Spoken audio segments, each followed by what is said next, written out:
segala otoritas sudah Allah karuniakan kepada Yesus.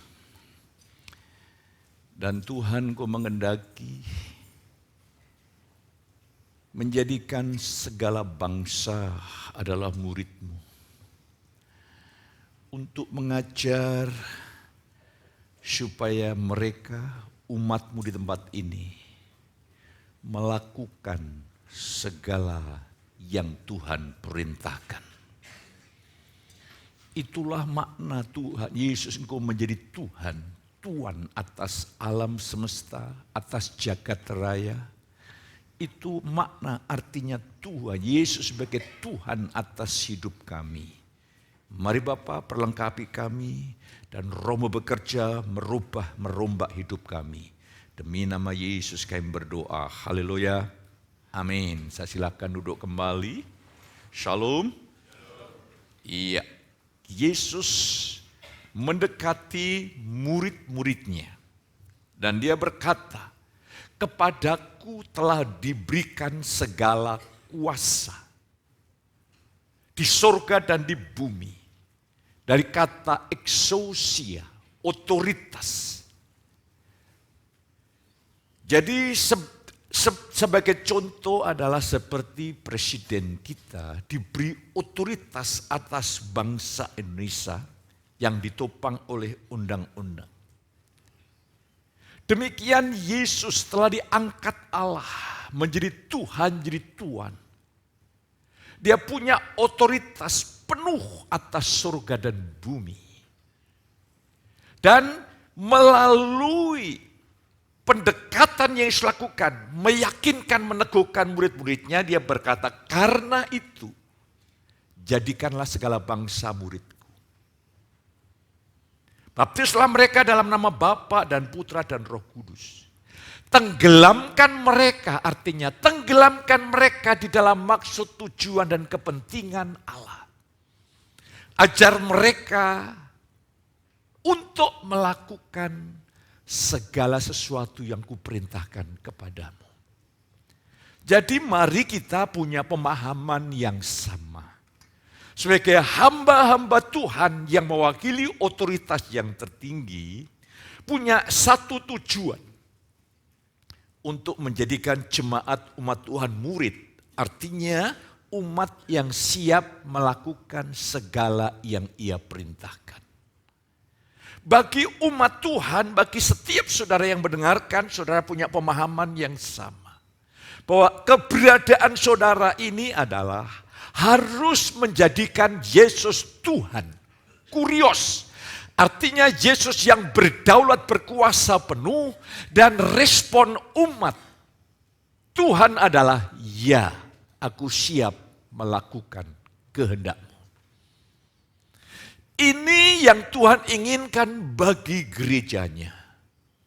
Saya rindu di tempat ini kumpulan orang-orang yang siap melakukan kehendak Tuhan. Bukan orang-orang yang sekedar ada waktu beribadah mendengar.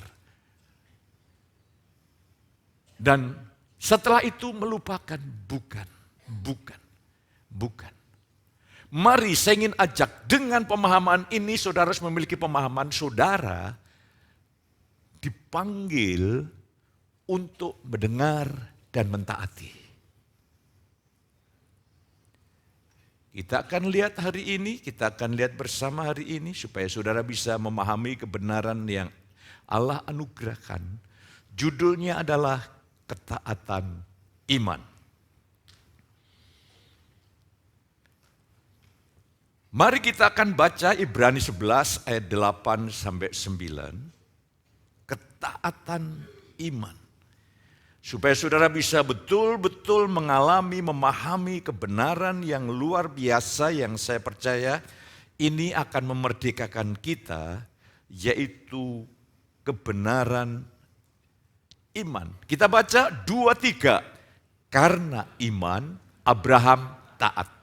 Ketika ia dipanggil untuk berangkat ke negeri yang akan diterimanya menjadi milik pusakanya. Lalu ia berangkat dengan tidak mengetahui tempat yang ia tujui. Karena iman, ia diam di tanah yang dijanjikan itu, seolah-olah di suatu tanah asing, dan di situ ia tinggal di kemah dengan Ishak dan Yakub, yang turut menjadi ahli waris janji yang satu itu. Yang ayat ke-8, janji itu datang. Ayat ke-9, Allah menggenapi apa yang dijanjikannya, sehingga Abraham mewarisi tanah perjanjian yang Allah telah janjikan. Itu hebatnya Tuhan. Itu hebatnya Tuhan, makanya Abraham, dia memiliki iman, Allah sanggup menggenapi apa yang ia janjikan. Sekalipun secara manusia tidak ada dasar untuk berharap. Tetapi terhadap janji Allah, Abraham berdiri kokoh dan tidak goyah dan yakin sepenuhnya bahwa Allah sanggup menggenapi. Lah kalau begitu mari ketaatan kita adalah ketaatan iman, ini penting. Jadi iman, saudara harus melakukan apa yang saudara percayai, itu baru iman. Kalau saudara dengar firman Tuhan dan itu menjadi sebuah pengetahuan, itu bukan iman, itu hanya persetujuan intelektual. Iman itu artinya saya percaya dan saya hidup dari apa yang saya percayai, itu arti iman. Dan pagi hari ini ada satu anugerah yang luar biasa. Abraham dipanggil untuk pergi ke suatu tempat yang akan jadi warisan baginya dan anak cucunya. Abraham percaya kepada Allah yang bisa dipercaya. Jadi Abraham tidak tahu tanahnya di mana, lokasinya di mana, tidak tahu. Yang Abraham tahu bahwa Allah itu Allah yang bisa dipercaya. Ini yang penting. Allah adalah Allah yang bisa dipercaya. Dan Abraham percaya kepada Allah yang bisa dipercaya. Tandanya Abraham percaya adalah dia hidup dari apa yang ia percayai, dia taat. Kalau hanya percaya sebagai sebuah wacana, sebuah pemahaman, hanya sebuah pengertian, itu belum iman. Yakobus lebih tegas menyatakan itu iman yang mati. Dan hari ini Tuhan sedang bawa kita dalam kedewasaan penuh, karena Tuhan berjanji tahun 2024, saudara menikmati semua janji Tuhan. Tuhan berkata kepada Abraham, pergi, dan ayat selanjutnya Allah menggenapinya.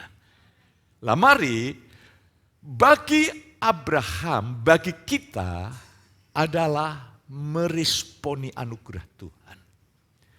Jadi kasih karunia itu ada bentuk indikatif, ada bentuk imperatif.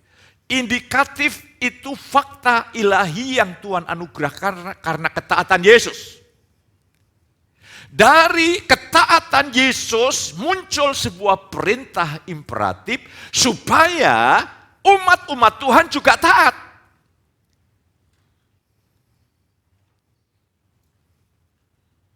Dan mari kita akan lihat bersama-sama ketaatan saudara dan saya bukan seperti ketaatan pada hukum Taurat yang mana penuh kegagalan, bukan. Bukan, nanti saya ingin tunjukkan bagi saudara. Saya sampaikan kabar baik, bukan kabar yang buat kita tertekan. Tragedi bangsa Israel, ini menjadi pelajaran dan contoh yang penting bagi kita. 1 Korintus 11 dan 12, semuanya itu telah menimpa mereka, ini kepada jemaat di Korintus mengatakan Paulus, sebagai contoh dan dituliskan untuk menjadi peringatan bagi kita yang hidup pada waktu di mana zaman akhir telah tiba, yaitu zaman kita sekarang ini. Sebab itu siapa yang menyangka bahwa ia teguh berdiri, hati-hatilah supaya ia jangan jatuh. Lah, saya ingin mengajak saudara yang kekasih, tragedi di padang gurun menjadi peringatan bagi kita. Apa yang menjadi contoh dan menjadi peringatan bagi kita adalah ke-12 pengintai. Ini tokoh-tokoh Israel. Yang mengerikan adalah yang membuat sebagian besar umat Israel sejamannya Musa tidak bisa masuk Kanaan. Itu karena pemimpin-pemimpinnya. Ada 10 pengintai yang tidak percaya janji Tuhan. Tapi ada 2 pemimpin, pengintai, Kaleb dan Yosua berkata, tidak. Kita tetap bisa masuk tanah Kanaan. Tapi 10 pengintai orang yang tidak percaya selalu memunculkan banyak alasan. Kau harus tahu bahwa memang di sana anggurnya besar-besar. Oh, tanahnya subur, tapi bangsanya itu seperti raksasa, kita kayak belalang. Ini kan imajinasi yang kacau ini. Ini bukan Alkitab, ini bukan firman Allah. Ini imajinasi orang yang tidak percaya itu aneh-aneh, alasannya aneh-aneh. Dan berita yang negatif itu membuat bangsa Israel berteriak-teriak dan Tuhan disiplin. Padahal dia sudah 2 tahun dari Mesir, tinggal sudah masukin pengintaian, berarti sudah dekat.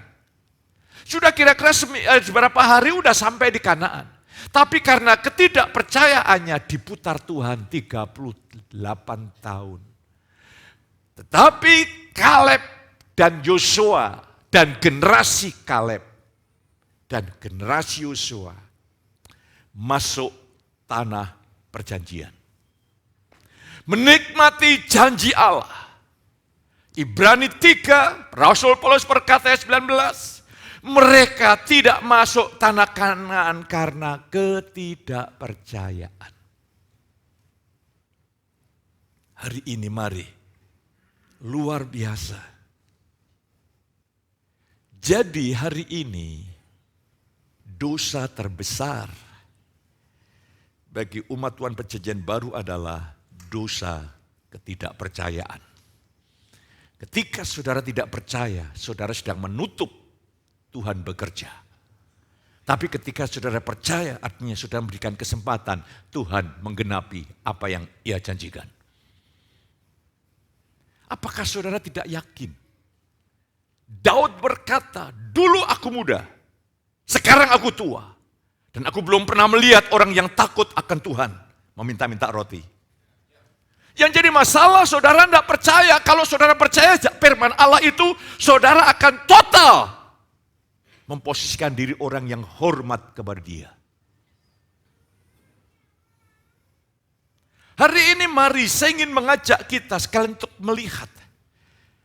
Jangan sampai kitab Korintus ditulis menjadi peringatan juga bagi kita. Supaya tidak ada di antara kita yang mati, artinya mati dalam kedagingan. Bukan mati menggenapi rencana Allah.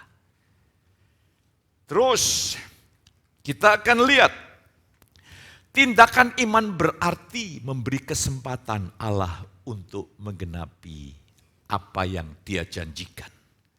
Lah mari ketika kita lihat ketaatan iman artinya saudara harus hidup dari apa yang saudara percayai. Jadi akar permasalahan anak-anak Tuhan yang perlu dibenahi adalah belief system. Sistem kepercayaannya. Ya. Kalau saudara melihat di luar sana ada contoh juga. Ketika mereka percaya dengan sesuatu yang diterima sebagai bentuk ajarannya. Mereka membaktikan diri siap mati untuk apa yang dipercaya. Itu iman. Yang jadi masalah imannya oke. Tapi yang menjadi permasalahan adalah isi imannya. Jadi kalau saudara betul-betul percaya. Tapi saudara tidak meresponi dalam tindakan, itu berarti engkau belum percaya. Ini bahaya. Apakah engkau rela menutup mata? Mati. Melihat anak cucumu tidak menggenapi janji-janji Tuhan. Hidup ini bukan permainan. Hidup ini adalah sebuah pilihan yang menentukan hidup kita dan keturunan kita dan orang-orang yang terhubung dengan kita. Jemaat ini akan tetap rendah kualitasnya kalau saya tidak bertumbuh dalam anugerah Tuhan. Makanya saya terus minta anugerah demi anugerah, rahmat demi rahmat, kemurahan demi kemurahan. Supaya saya terus bertumbuh, demi pemahaman firman pun saya makin bertumbuh, makin dilengkapi oleh Tuhan. Mari saya ingin tunjukkan langkah-langkah iman itu ada. Ini untuk mengecek ya, ini bukan untuk menilai orang lain, diri kita masing-masing. Iman artinya, pertama, saya melihatnya. Iman artinya saya merindukannya. Iman artinya saya mengharapkannya. Iman artinya saya menerimanya. Seringkali banyak orang Kristen tidak mengalami janji Tuhan karena berhenti sampai titik hanya sekedar mengharapkan. Apa artinya merindukan? Apa artinya mengharapkan? Apa artinya menerima? Dan kuncinya, Yesus adalah ya dan amin untuk setiap janji Tuhan. Saya jelaskan satu demi satu hari ini. Iman artinya melihat. Saudaraku ya, iman itu artinya melihat dengan mata rohani bahwa apa yang ia janjikan itu nyata dan benar. Karena Abraham percaya kepada Allah yang bisa dipercayai, perkataannya pasti bisa dipercayai. Bahwa tanah perjanjian itu pasti ada. Maka ini keputusan Abraham ini bukan keputusan ringan. Dia dengar firman, dia tinggalkan sanak saudara, dia pergi ke satu tempat. Yang mana tempat itu tidak dikasih tahu. Ini hebatnya Abraham. Karena Abraham walaupun tempatnya detailnya tidak tahu, tapi Abraham percaya bahwa Allah bisa dipercaya, dan kalau dia berjanji ke satu tempat, tempat itu pasti ada. Dan Abraham bertindak, ini baru disebut beriman. Saya tidak ingin jemaat baru bersimpati dengan Tuhan dan firman-Nya, tapi harus beriman.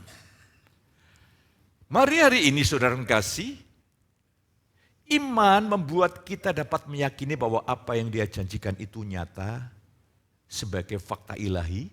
Ya.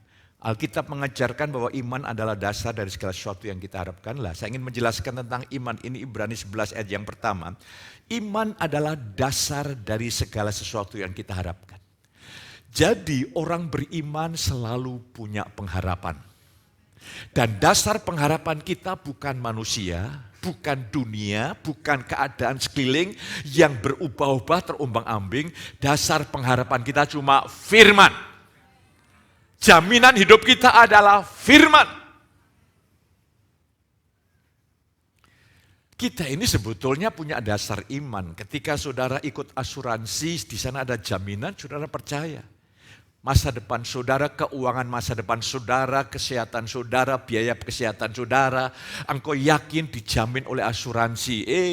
Firman Tuhan lebih ajaib, ternyata asuransi bisa juga kolab saudaraku, tapi Tuhan tidak pernah kolab. Ia selalu menggenapi apa yang ia janjikan. Jadi dasar pengharapan, makanya orang Kristen yang beriman itu selalu punya pengharapan. Kalau sampai orang Kristen putus asa, tertekan, stres, depresi, dan akhirnya melakukan hal-hal yang tidak pas, itu membuktikan imannya rusak, imannya sedang ditipu oleh roh jahat. Kalau saudara beriman kepada Allah dan firman-Nya, itu pasti melahirkan pengharapan.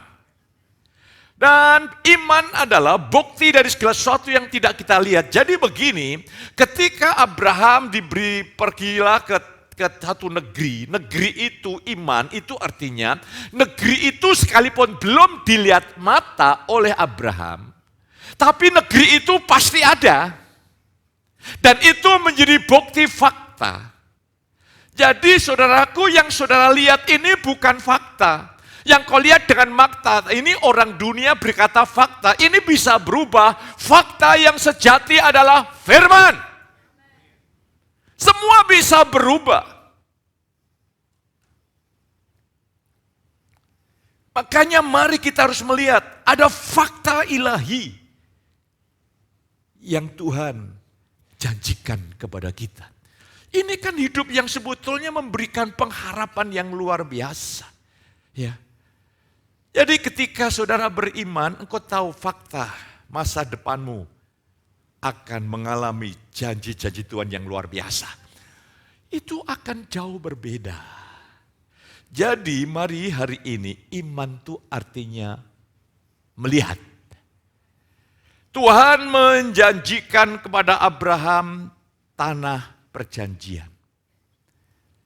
Tuhan juga menjanjikan kepada kita tanah perjanjian. Mari saya ingin tunjukkan apa tanah perjanjian bagi kita. Perjanjian Allah bagi kita beda, bukan hanya yang bersifat material, tetapi mari lebih daripada itu. Tuhan telah memberikan kepada kita, saya ingin bacakan saja, kamu akan kuberikan hati yang baru dan roh yang baru di dalam batinmu, dan aku akan menjauhkan dari tubuhmu hati yang keras dan kuberikan kepadamu hati yang taat. Yang pertama, ini jaminan mengapa Tuhan perlu memberikan kepada kita roh yang baru, supaya Tuhan bisa bertahta di dalam hidup kita. Karena manusia berdosa, tidak mungkin Allah bisa bertahta. Tapi ketika manusia lahir baru, roh yang baru itu tempatnya Tuhan bertahta, Tuhan bekerja. Yang kedua, Tuhan berikan hati yang baru supaya apa? Supaya saudara, apalagi di dalam janji yang lain, Tuhan berikan kepada kita menanamkan Taurat. Tuhan memberikan hukum Taurat di dalam batin. Itu sama artinya Tuhan memberikan kepada saudara dan saya hati yang baru, hati yang suka melakukan kehendak Allah. Sebab Allah tidak bisa memaksa, kalau saudara tidak mau melakukan kehendak Allah, Tuhan tidak bisa mengubah berbuat apa-apa. Allah tidak pernah melanggar kedaulatan manusia. Beda dengan iblis. Makanya Tuhan memberikan hati yang baru itu kayak infrastruktur rohani. Contohnya kalau sampai umpamanya presiden mau mengunjungi suatu daerah, dibangun semuanya sehingga memperlancar untuk presiden hadir dan berkarya. Lah demikian roh yang baru, hati yang baru itu sebuah prasarana ilahi di mana Tuhan bisa hadir dan berkarya di dalam hidup kita. Dan selanjutnya ayat yang ke-27, aku menaruh rohku di dalam batin mereka, dan ini perjanjian baru, inilah perjanjian bagi kita, yaitu perjanjian ketaatan kudus yang penuh bahagia. Tidak menarikkah? Tanah perjanjian bagi saudara dan saya adalah tanah perjanjian ketaatan kudus yang penuh bahagia.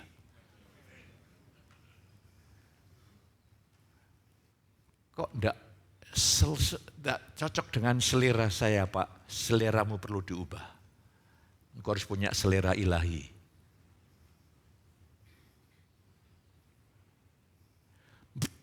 Saya ingin mengajak saudara hari ini. Ini tanah perjanjian di mana Allah berjanji kepada Abraham, kamu ke satu negeri. Tapi janji yang sama kepada kita, aku menaruh rohku di dalam batin mereka dan aku akan membuat mereka hidup dalam segala ketetapanku. Makanya indikatif adalah ketaatan Yesus mutlak. Tapi imperatif Tuhan yang taat itu tinggal di dalam kita dan memampukan kita untuk taat. Alkitab mencatat ketaatan orang Kristen adalah tempat yang paling penting. Sebab ketaatan itu bukti dari iman. Makanya mengapa engkau tidak mengalami janji Tuhan? Barangkali saudara menjadi pendengar yang baik, bukan pelaku yang baik. Hari ini harus dirombak total kalau saudara ingin menyesuaikan dengan selera ilahi, kalau saudara ingin menikmati perjanjian Allah. Kalau tidak rugi saudaraku, saudara sudah ikut Tuhan, engkau ibadah, orang dunia tahu saudara orang Kristen. Neko-neko sedikit aja orang bilang orang Kristen kok begitu. Dan kalau saudara sudah ke gereja, tapi engkau tidak memiliki gaya hidup taat kepada Tuhan, dunia engkau tidak dapat, janji-janji Tuhan tidak mengalami, istilahnya maju kena. Oh, saudara ini kok apal banget ya judul filmnya. Rugi, mari total. Kalau kau ingin tahun 2024, tahun di mana engkau mengalami kegenapan janji Tuhan yang luar biasa. Saya ingin mengajak saudara untuk melihat bersama-sama hari ini. Supaya saudara mengalami janji Tuhan yang luar biasa. Jadi saudara kekasih, Roh Allah akan bekerja di dalam kita dan membuat kita mau dan mampu untuk taat. Itu digenapi ya. Tadi di dalam ayat sebelumnya, tadi ayat yang ke-36, dan bangsa-bangsa yang tertinggal yang ada di sekitarmu akan mengetahui bahwa akulah Tuhan yang membangun kembali yang sudah musnah dan menanami kembali yang sudah tandus. Aku Tuhan yang mengatakannya dan akan membuatnya terjadi. Orang harus tahu siapa Yesus. Dari mana? Dari kesaksian hidup saudara. Tuhan bisa mengubah engkau dari porak-poranda menjadi orang yang luar biasa. Tuhan bisa mengubah orang saudara, ekonomi saudara kacau, diubah menjadi ekonomi saudara menjadi indah dan baik dan mulia. Tuhan bisa mengubah keluargamu yang banyak tekanan dan pernah pergumulan, diubah menjadi rumah tangga, menjadi inspirasi bagi banyak orang. Amin. Makanya di dalam kebenaran kasih karunia ini hati-hati. Satu sisi kita tahu bahwa di dalam aku sebagai manusia tidak ada yang baik. Yes, saudara saya tidak bisa taat, tapi anugerah Tuhan membuat engkau taat. Jadi kita harus melihatnya adalah Kristus. Jangan melihat diri kita. Lah hari ini puji Tuhan, Tuhan ingin dimuliakan lewat hidup saudara. Bukan kau berjuang untuk meraihnya, Tuhan yang akan menggenapkannya. Jadi hari ini bersukacitalah bahwa janji Tuhan itu Dia yang menggenapinya. Bagi saudara adalah percaya dan percaya dan percaya. Saya terus mengimajinasikan kehidup yang taat sepenuhnya. Sekali lagi jangan melihat diri sendiri, jangan lihat potensi diri, tidak bisa. Tapi anugerah Tuhan luar biasa. Amin. Jadi anugerah Tuhan itu dua, saya lihat di Alkitab. Yang pertama, anugerah Tuhan itu kuasa roh yang bekerja di dalam kita. Jadi anugerah Tuhan itu adalah kematian Yesus di atas kayu salib itu melahirkan indikatif. Tapi rohnya yang tinggal dalam kita itu memampukan kita melakukan imperatif. Lah, roh kasih karunia bekerja di dalam kita yang pertama membuat kita taat. Amin.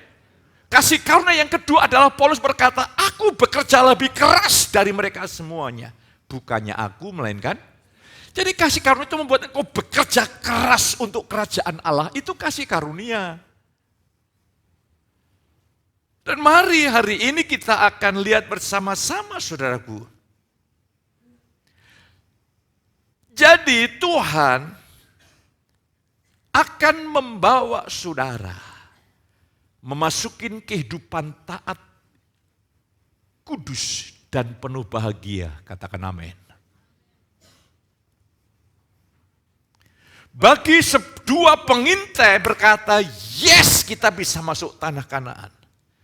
Tapi bagi 10 pengintai yang tidak percaya, dia memunculkan opini, pendapat, alasan yang masuk akal, yang bukti daripada panca indera.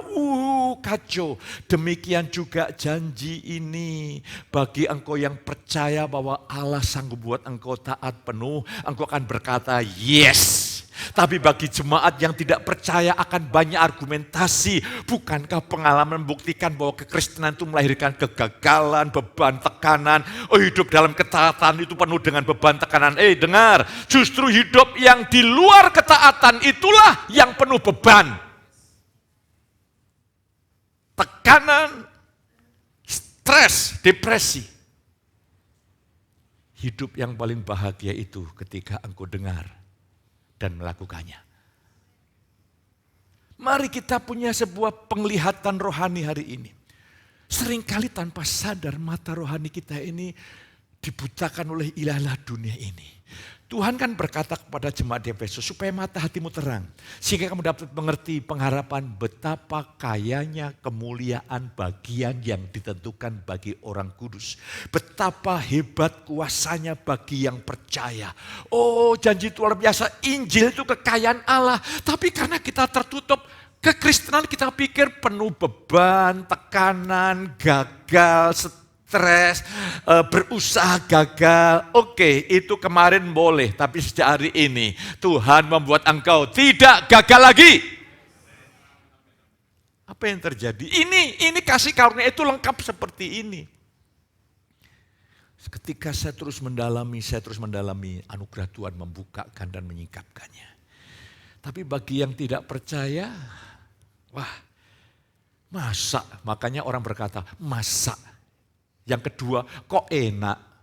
Lah saudara pengen dibuat enak atau tidak enak? Wong makan saja pengen yang enak.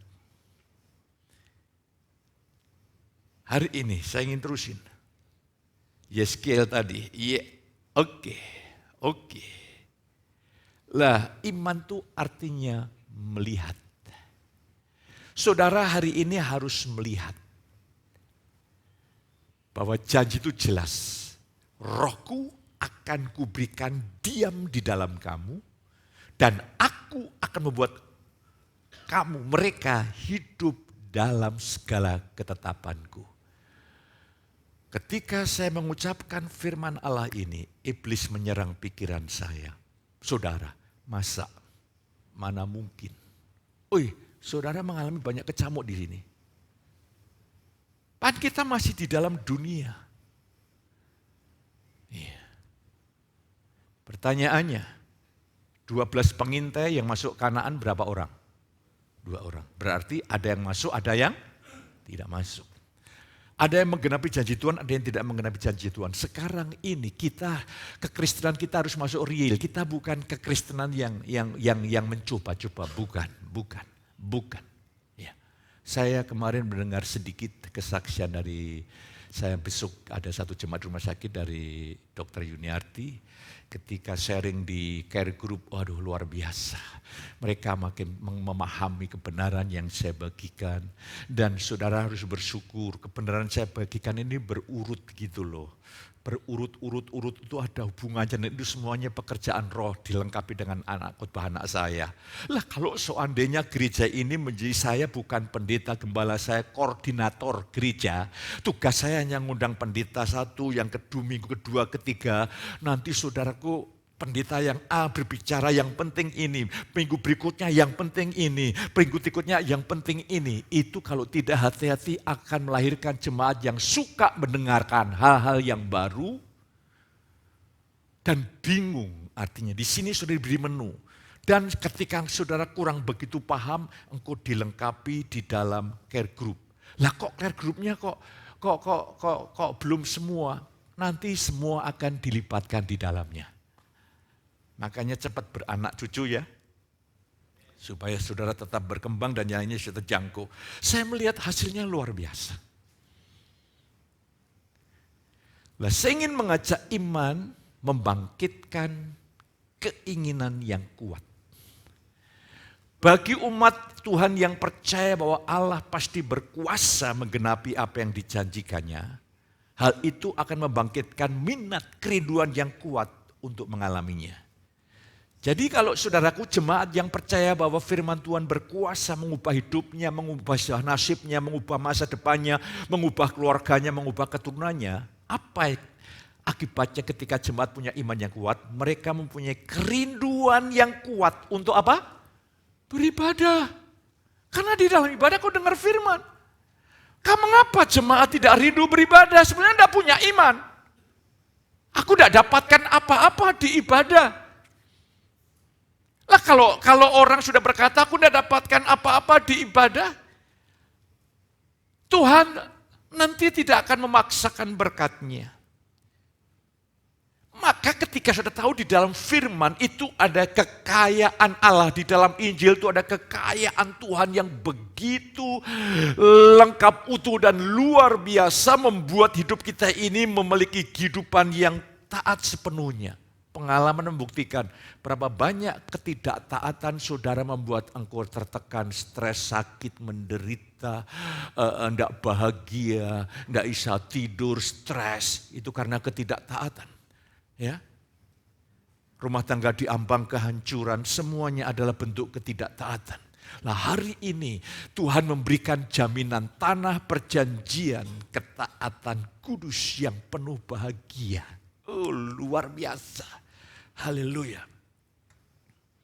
Ketika saudara tahu janji ini, saudara akan memprioritaskan hari-hari ibadah.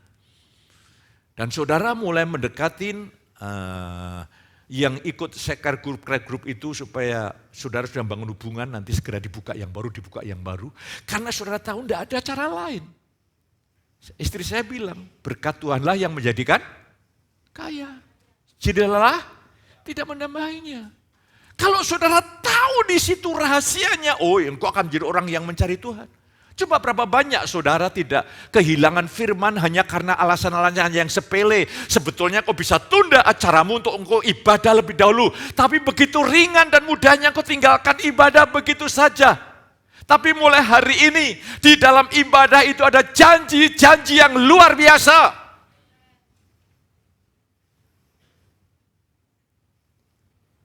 Iman membangkitkan keinginan. Jadi jemaat itu harus punya keinginan yang kuat. Pada zaman Yesus ada di bumi, orang-orang yang rindu disembuhkan oleh Yesus, mereka dengan sepenuh hati datang kepadanya dan Yesus menyembuhkan. Jadi Yesus tidak perlu mengobral kesembuhannya, memohon-mohon, terimalah mujizatku. Mereka dirayu-rayu, kasihan loh, mau enggak aku sembuhkan? No. Mereka datang sudah punya kerinduan untuk sembuh. Yesus tidak perlu menawar-nawarkan, saya sebagai hamba Tuhan tidak melakukan merayu-rayu. Datang dong, kalau enggak nanti kursinya kosong. Kalau kursinya kosong diisi malaikat. Amin. Harusnya kau punya kerinduan sendiri yang Tuhan tanam dalam hati saudara. Celaka kalau aku tidak mendengar firman Allah. Hancur hidupku, keluargaku, ekonomiku kalau aku tidak dengar firman Allah. Ketika saudara sampai di situ, di gereja bukan tempatnya merayu-rayu, pelayanan pun demikian. Saudara tahu, janganlah hendaknya kamu hendaklah teguh dan jangan goyah. Giatlah selalu dalam pekerjaan Tuhan, dalam persekutuanmu dengan Tuhan, jadi lelahmu tidak sia-sia. Saudara tahu pelayanan itu punya dampak yang luar biasa. Tidak perlu dirayu-rayu, mau dong pelayanan, kasihan deh. Kalau kamu tidak pelayanan, tidak ada yang melayani. Tidak ada kalimat itu lagi. Karena roh Tuhan sedang bekerja di dalam saudara. Karena kalau engkau punya iman, engkau punya kerinduan yang kuat.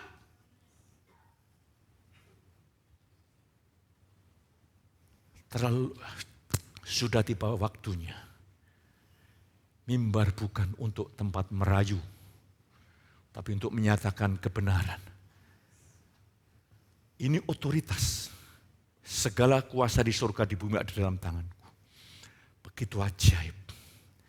Dan mari jemaat, kalau saudara beriman, tandanya iman itu menciptakan kerinduan yang kuat.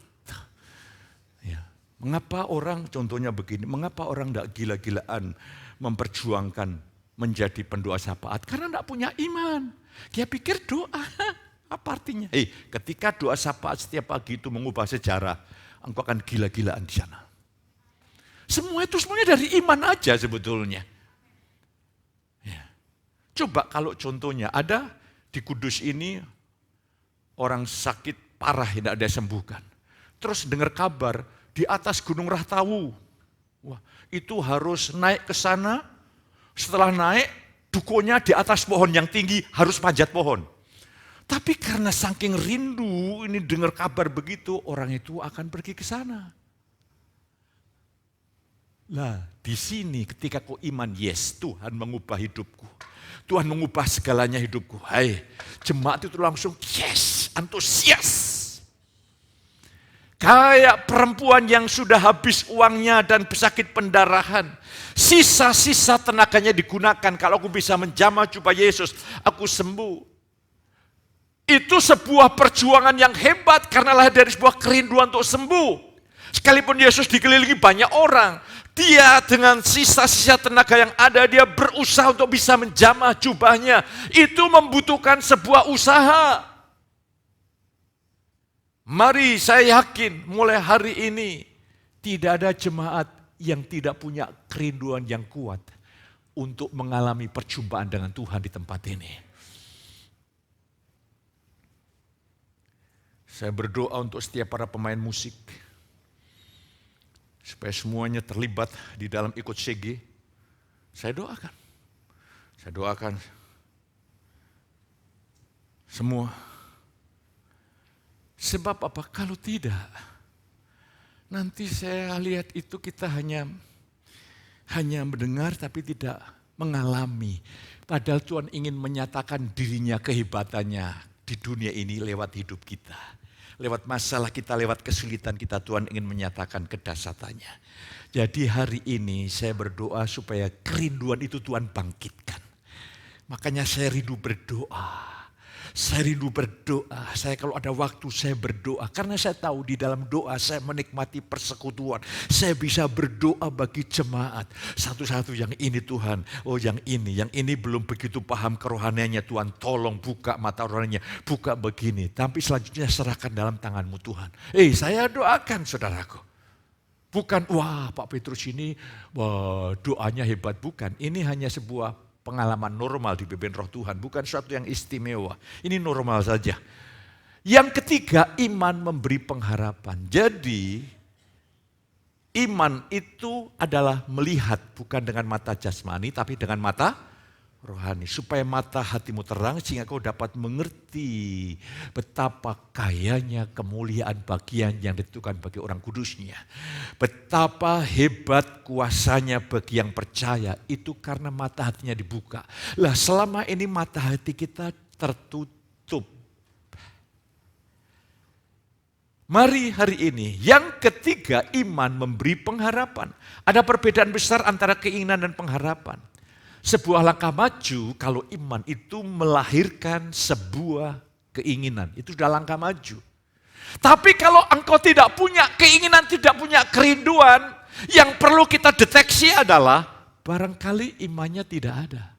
Mengapa imannya tidak ada? Ibrani 4 berkata, mereka mendengar firman, firman itu tidak menjadi iman.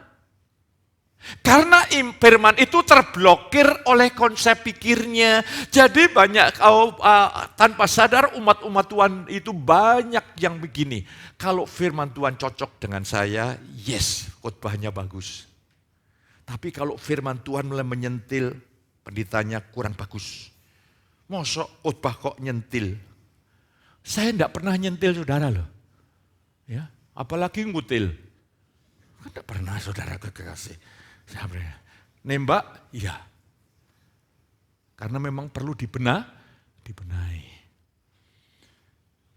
Lain hari ini kita ini kalau enggak saudara hidup nanti nanggung, dunia juga enggak dapat. Usia bertambah udah kalah saing. Pintu-pintu udah tertutup tidak seperti masa muda. Tapi janji Tuhan enggak mengalami, aduh. Moga-moga tidak ada jemaat di tempat ini yang seperti itu. Semuanya mengalami janji jaminan Tuhan. Meskipun ini ada perbedaan besar. Sebuah langkah yang maju ketika keinginan berubah menjadi pengharapan. Umat Tuhan yang sudah memiliki kerinduan, maka kerinduan berubah menjadi pengharapan. Saya rindu diubah. Saya rindu mengalami janji Tuhan. Baru akhirnya lahir pengharapan. Dan pengharapan itu mengatakan, batin saudara, jiwamu mengatakan, yes, firman Tuhan itu untuk saya. Firman Tuhan itu untuk keluarga saya. Firman Tuhan itu untuk keturunan saya. Katakan amin. Ini berarti dari engkau melihat, mulai engkau merindukannya, baru Tuhan kasih terus Roh Kudus. Kalau engkau tidak setia, Tuhan tidak tambahkan. Engkau baru memiliki pengharapan. Jadi begini saudara kekasih. Ketaatan itu levelnya ada dua. Pertama adalah saudara harus taat dulu dengan firman yang diajarkan hari Minggu, baik lewat saya atau lewat anak saya. Firman yang umum itu saudara lakukan dulu. Setelah saudara melakukan itu, Tuhan lihat setia, Roh Kudus akan mengajar saudara lewat intuisimu tentang firman-firman yang khusus. Tapi Tuhan tidak akan pernah bicara lewat intuisi saudara kalau firman yang umum saja belum kau lakukan. Ketaatan yang Roh Kudus maksudnya adalah aku akan membuat engkau melakukan segala perintahku. Kau harus punya pengharapan. Hidup taat itu mungkin. Lah bagaimana saudara hidup taat itu bagaimana? Taat itu bukan separuh. Yesus, milikilah sikap Yesus. Ya, pikiran dan perasaan Yesus itu dalam bahasa Yunani milikilah sikap Yesus. Taat sampai mati. Tapi bukan matinya Yesus itu puncak proses. Tapi sebelum Yesus tersalib, gaya hidupnya sudah menyangkal diri dan memikul salib. Dia taat di dalam segala situasi, keadaan terus meningkat. Lah hari ini kau harus taat. Untuk hari ini roh Tuhan menunjukkan mana yang tidak taat. Apakah engkau belum taat perpuluhan? Apakah kau belum taat sebagai suami? Mengasihi istri? Istri menghormati suami? Anak menghormati orang tua? Jadi yang umum-umum ini saudara harus lakukan. Setelah saudara lakukan, Tuhan melihat kesetiaan saudara. Baru Tuhan mulai memberikan firman-Nya. Harus khusus. Jadi ketika saya datang pada Tuhan, Tuhan, mana bagian yang belum taat Tuhan singkapkan. Saya mulai benahi, saya bertobat. Sehingga ketika hari ini kau saudara bertobat, tidak ada sedikit pun rencana untuk berbuat dosa. Engkau tidak ada amin, malaikat mengaminkan. Cuma engkau tidak mendengar. Aku juga tidak mendengar. Hari ini saudaraku taat sebagaimana hari ini. Jangan taat nanti, itu proses yang Tuhan anugerahkan. Mari kita dalam situasi seperti kita hari ini saat ini belajarlah. Ketaatan itu mungkin karena Tuhan yang bekerja. Ketaatan itu harus menjadi gaya hidup. Ya, pastikan saudara tidak punya lagi kepahitan, kebencian, kejengkelan. Ya. Anak-anak muda bebaskan dari imajinasi pornografi dan semuanya harus bersih. Engkau boleh membangun hubungan, pertemanan, persahabatan atau pacaran tetap dalam kekudusan Allah bersih. Haleluya. Hormatilah pernikahanmu, hormatilah ranjangmu. Kau harus menghormati pernikahan, bersih. Baru nanti saya tunjukkan berkatnya yang luar biasa. Jadi sekarang ketaatan itu bagianmu dan bagianku. Katakan amin. Tanah perjanjian ketaatan kudus dan penuh bahagia itu adalah bagian saudara dan saya. Haleluya. Engkau harus berkata seperti Abraham, Allah sanggup menggenapi apa yang Dia janjikan. Selanjutnya adalah iman itu menerima. Banyak anak-anak Tuhan tidak mengalami karena hanya sekedar mengharapkan. Nerima ya saudara harus terima. Terima itu firman. Yes, mengalami. Mulai hari ini, percayalah. Tuhan di dalam saudara akan bekerja kuat. Amin. Tuhan akan membuat engkau mau taat. Rela taat, suka taat. Loh, saudara kan tidak tahu kan? Aku menaruh Tauratku di dalam batin mereka. Aku memberikan hati yang baru, hati yang taat. Itu artinya sama artinya. Artinya begini, manusia batiniah roh saudara yang baru ini sudah suka melakukan kehendak Tuhan.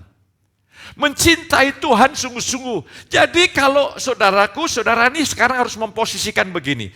Manusia baru saudara ini adalah memiliki sifat ilahi. Manusia baru saudara ini hidup hanya untuk Allah.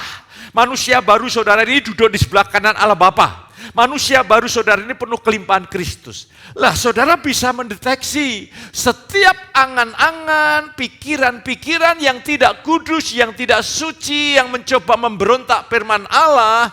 Apapun kelihatannya masuk akal, itu datang dari musuh. Saudara dan saya harus berdaulat penuh atas pikiran kita, atas emosi kita, atas kehendak kita. Kita harus berdaulat penuh di dalam kuasa Roh Kudus. Itu maunya Tuhan. Manusia segambar dengan Allah itu manusia berdaulat. Allah tidak pernah bisa intervensi kalau kita tidak membuka hati. Iblis memaksa. Prinsip kerjanya Allah adalah bekerja sama dengan umatnya. Jadi ketika saya melihat begini, wah luar biasa ya Tuhan ya. Saya lebih banyak tidak lagi mengalami pergumulan emosi. Pelayanan bagi saya adalah sebuah keputusan karena saya mengasihi dia. Entah merasa atau tidak ada masalah, saya lakukan saja dengan sukacita karena saya mengasihi dia. Jadi iman tuh hari ini terimalah.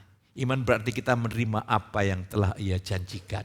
Mulai hari ini berpikirlah yes. Mulai hari ini saya memiliki hati yang baru, katakan amin. Jadi dengar, hari ini terimalah dengan iman. Engkau Tuhan sudah menanamkan pada saudara hati yang suka mentaati kehendak Allah. Dan roh Tuhan akan membuat engkau hidup dalam segala ketetapannya. Katakan amin. Maka kasih karunia harus utuh. Ketika melihat diri sendiri tidak mungkin, melihat anugerah Tuhan tidak ada perkara yang mustahil. Terus selanjutnya adalah Yesus itu ya dan amin untuk setiap janji Tuhan. Makanya perjanjian baru dimeteraikan oleh darah Yesus. Dia meterai, penjamin. Semua janji perjanjian baru itu digenapi karena Yesus. Dan sekarang ini kalau saudara lihat 1-2 Korintus itu, saudara kekasih, ya, dikatakan Yesus adalah ya dan amin untuk setiap janji Tuhan. Oke, lah kunci iman dan tekad. Saudara bisa bedakan. Tekad itu pikiran saudara bukan mewakili diri saudara, itu apa yang kau tahu. Karena banyak pikiran sama tekad bisa berbeda. Perasaan itu adalah apa yang saudara tahu. Dan ingatlah, perasaan saudara ini reaksi dari lingkungan yang ada. Jadi saudara bisa mendeteksi lingkungan itu yang real, yang bisa dilihat. Atau reaksi di alam roh, kau lihat dari perasaan saudara. Kalau tertekan, stres, tahu-tahu kok pikiran najis kok muncul lah. Kau bisa mendeteksi, berarti ada spirit najis yang sedang. Saudara nanti bergaul sama orang akan tahu. Bergaul sama orang itu atmosfernya kok mendatangkan kemuliaan. Yang satu kok atmosfernya sensual, kau akan tahu. Ketika intuisimu kuat, engkau akan bisa membedakan. Karena ingat, manusia barumu itu bersih, ilahi, surgawi. Terus kita akan lihat. Setelah itu, tekad mewakili diri kita. Jadi iman itu bukan pemikiran. Iman itu tekad. Iman itu kehidupan roh kita terekspresi lewat tekad. Jadi ketika saudara tahu prinsip kebenaran, perasaan saudara menunjang atau tidak ada hubungannya. Kita tidak boleh hidup dalam prinsip perasaan. Perasaan itu reaksi terhadap rangsangan lingkungan. Tapi kita harus bertindak di atas tekad karena roh kita bersumberkan firman di dalam kuasa Roh Kudus. Iya. Ketika hari ini saudara mengerti kuncinya, bahwa Tuhan saudara meyakini dulu dan buat aku punya tekad yang rela, yang suka melakukan kehendak Allah. Setelah itu, setiap kau dengar firman Tuhan, taati. Ketika engkau mentaati firman seperti mobil, ya mobil saya itu punya ada mesin, ada kekuatan torsi tertentu. Lah, yang menggunakan harus saya hidupkan itu mesinnya, menginjak gasnya itu saya pengen lari berapa, itu tergantung saya, sesuai dengan fasilitas kekuatan mesin. Nah, fasilitas ilahi di dalam rohnya, di dalam kita. Ketika engkau berkata, ya Tuhan firman-Mu, aku siap melakukannya, dan engkau tetap punya hubungan yang kuat dengan Tuhan, maka fasilitas surga akan mendorong. Di dalam mobil saudara ada rem. Ketika kau menginjak rem itu seluruh kekuatan rem akan menghentikan mobil. Ketika kau mulai mengerem tidak kepada godaan dosa, maka seluruh kekuatan Allah akan mengerem itu semuanya. Sehingga emosimu cenderung ada dalam perhentian, itu normal. Keinginan saudara hanya menyatu dengan kehendak Tuhan. Ini gereja yang Tuhan mau. Jadi bukan jemaat yang ya nanti sajalah saya bertobat. Ya minggu depan. Lah kalau nanti malam mati. Apa jawabmu? Ya gampang, besok dikuburkan. Pertanyaannya, bagaimana kita menghadap kekekalan? Dengan upah, reward, dan lain sebagainya. Taatilah kehendak Allah dalam iman. Jadi saudaraku, ini gaya hidup taat itu, ini jangan memikir taat yang sempurna tanpa dosa sama sekali. Ketaatan yang Tuhan tunjukkan saat demi saat. Ini aja yang penting. Nanti akan Tuhan bawa lebih lagi, dia berikan kekuatan anugerahnya lebih lagi, pewahyuannya untuk menginjil, di mana menginjil satu tempat dan banyak tekanan. Itu nanti adalah hal-hal yang spesifik yang Roh Kudus tunjukkan dan anugerahnya Tuhan berikan. Terus, bertindaklah dengan iman, artinya bertindak dalam tekad. Dengar, lakukan. Oke lah, ini berkat yang saya tulis kemarin, baru saya tambahi, berkat ketaatan. Saya ingin bacakan begini. Yakobus 1:22, tetapi hendaklah kamu menjadi apa? Pelaku firman dan bukan hanya pendengar saja. Sebab jika tidak demikian, kamu apa?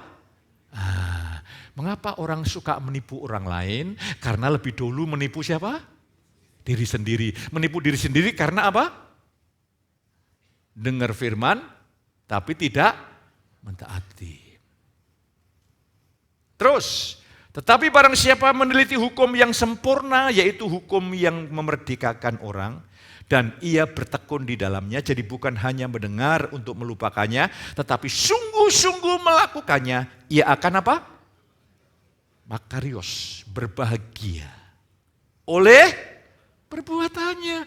Jadi jangan pikir bahagia itu engkau nyanyi Tuhan, ada hadirat Allah itu bahagia, itu emosional. Itu dia alam emosi. Itu tidak berapa lama hilang lagi. Engkau harus bisa membedakan kehidupan jiwa ini emosi dan kehidupan roh yang terekspresi dalam tekad itu bisa membedakan. Di sini ada dua berkat. Kalau saudara bukan pendengar tapi pelaku, berkatnya makarios. Berkat yang makarios itu ada dua. Artinya adalah, ya, you will be blessed. Kamu akan diberkati. This one will bless. Yang kedua adalah this one will happy. Jadi kebahagiaan yang sejati yang tidak bersifat dangkal, yang mudah hilang, hanya kau dapatkan di dalam kehendak Tuhan. Di luar kehendak Tuhan itu adalah kebahagiaan yang dangkal. Iblis bisa menipu. Iblis bisa meniru sukacita dari Tuhan, bisa. Bisa. Tapi hari ini, kalau engkau ingin diberkati dalam terjemahan yang lain, diberkati dalam segala jalanmu. Jadi hari ini, jadilah pelaku. Matius 7:24, orang yang mendengar perkataanku dan melakukannya, ia seperti orang yang bijaksana mendirikan rumahnya di atas batu karang. Batu karang itu firman. Buktinya, ketika kita mendengar tapi tidak melakukannya, kita membangun di atas pasir, perasaan, panca indera, di atas pendapat orang, rapuh saudaraku. Jadi kalau saudara ingin membangun hidup saudara di atas batu karang firman, engkau dengar, lakukan, engkau sedang menerobos lebih dalam lagi, menerobos lebih dalam lagi. Ketika banjir datang hebat, hidupmu menjadi kesaksian bahwa Tuhan yang kau percaya itu luar biasa. Saudara ingin diberkati? Milikilah gaya hidup pendengar firman. Belajarlah taat. Ya, saya berdoa supaya tidak ada jemaat yang menyembah mamon. Karena uang itu, di balik uang itu ada spirit. Saya rindu saudara setia dengan perpuluhan. Ini karena bukan saya terima perpuluhan saya itu, enggak, sama sekali saya enggak tahu. Belajar taat. Ya. Saya pernah dalam periode tertentu saya tidak taat perpuluhan. 1 tahun mungkin 2 tahun yang lalu. Ekonomi saya sesak. Saya sesak. Banyak tekanan karena uang. Akhirnya istri saya ngobrol begini, dia setia, saya tidak setia. Jadi inilah pendeta yang tidak setia. Hasilnya, aduh sesak saya ekonomi. Tapi begitu saya setia, saya boleh katakan, saya tidak punya masalah di bidang keuangan. Artinya, freedom, merdeka. Ya, saya tidak boleh dipengaruhi oleh uang. Yang saya tahu setiap saya butuh, Tuhan cukupkan. Saya berdoa supaya saudara tidak bergumul. Saudara pikir, saudara yang usaha itu, saudara pikir itu tidak banyak pergumulan. Wah, ya kalau pinjam bank, setiap bulan harus membungain bank, itu bisa stres itu. Tapi hari ini ketika kau mengandalkan Tuhan, Tuhan buat engkau tidak lagi stres. Tapi Tuhan akan membuktikan bahwa Dia berkuasa atas bisnismu. Lah apa artinya kau bisnis tapi stres? Saya ingin kau bisnis bahagia. Saya ingin engkau sebagai rumah tangga bahagia. Istri bahagia, katakan amin. Kalau suami istri bahagia, apa yang terjadi? Tambah adik. Kok tidak nangkap saudara yang kekasih? Haleluya, haleluya. Sehingga saya bisa prediksi tahun depan saya memberkati anak kecil. Ini gaya hidup kita harus begitu. Berkat yang sejati lahir dari ketaatan. Loh, iblis digoda iblis, Yesus digoda iblis. Kalau engkau sembah aku, dunia ini aku berikan kepadamu. Itu real loh, nyata loh. Berkat yang sejati, bahagia yang sejati lahir dari ketaatan. Haleluya. Jadi kita ini kumpulan orang-orang yang taat. Katakan sebelahmu jangan keras-keras pelan saja. Kita ini orang-orang yang taat. Saya tidak ingin ada berkata, mosok. Nah kan, yes.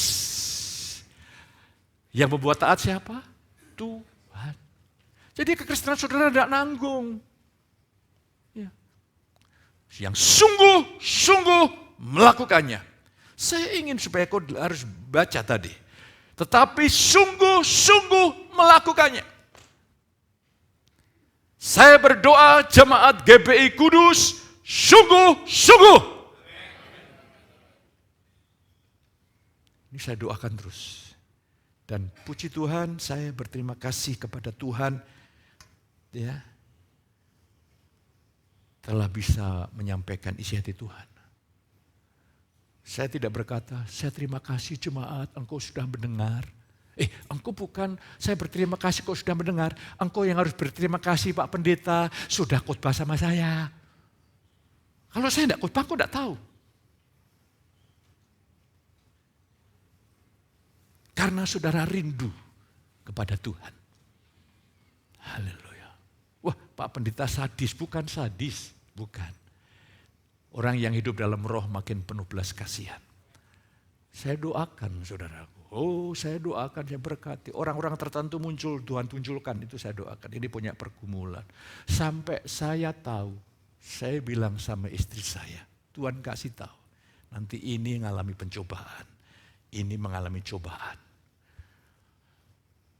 Saya bilang sama istri saya, tapi ingat jangan ngomong-ngomong ya, ini bahan doa. Betul. Mengalami goncangan-goncangan.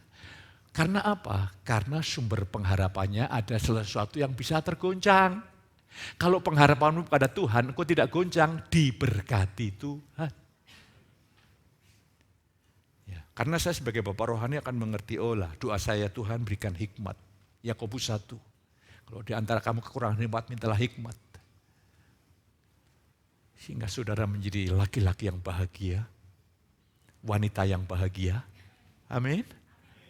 Karena apa? Menjadi pelaku. Kau akan menjadi kepala rumah tangga yang diberkati Tuhan. Karena menjadi pelaku. Dan yang terakhir, kepala wanita adalah laki-laki. Makanya Hawa yang berdosa yang dituntut siapa? Adam. laki-laki. Dan stroke dalam tubuh, ada bagian kanan, bagian kiri, karena masalah penyumbatan di pembuluh darah di otak. Kalau kepala, rumah tangga ini rusak, seisi rumah akan rusak. Tapi kalau malah pagi hari ini kepala rumah tangga bangkit, seisi keluarga bangkit. Anugerah Tuhan sedang tercurah, ambil keputusan yang terbaik pada hari ini. Tuhan menolong, Tuhan berkati pemain musik untuk menyiapkan diri. Kasih karunia memposisikan di hadapan Allah engkau orang benar. Tetapi kasih karunia di dalam saudara membuat engkau menjalani hidup yang benar. Kasih karunia memposisikan saudara kudus di hadapan Allah. Dan rohnya, kasih karunia-Nya akan membuat engkau melakukan apa yang kudus, benar di hadapan Allah. Angkat tangan saudara. Tangan Tuhan menyertai hidupmu. Apa yang kau jamah dilipat kali gandakan Tuhan. Engkau akan disebut orang yang diberkati oleh Tuhan. Engkau dilindungi baik di dalam rumah, di luar rumah, di dalam kota, di luar kota.